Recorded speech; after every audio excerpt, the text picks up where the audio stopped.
আসুন দুশ্চিন্তা ঝেড়ে ফেলে আজকের দিনটাকে প্রাণভরে উপভোগ করি। ছোট ছোট জিনিসের আনন্দ নিই, কাছের মানুষদের ভালোবাসি, নিজের প্রতি দয়ালু হই। কারণ জীবন একটাই, আর এটি উপভোগ করাই আমাদের সবচেয়ে বড় সাফল্য। জীবন এক সুন্দর যাত্রা, যেখানে প্রতিটি মুহূর্তই আমাদের জন্য এক নতুন সম্ভাবনা।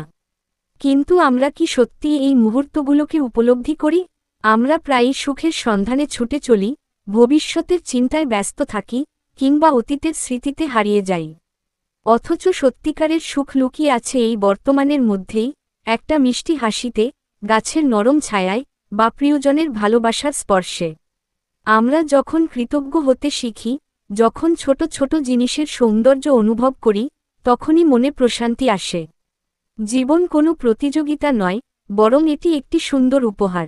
শান্তি আসে ধৈর্য থেকে, ভালোবাসা থেকে, কৃতজ্ঞতা থেকে। আমরা যদি একটু ধীরে চলতে শিখি, একটু কৃতজ্ঞতা অনুভব করি, তাহলে দেখব জীবন কতটা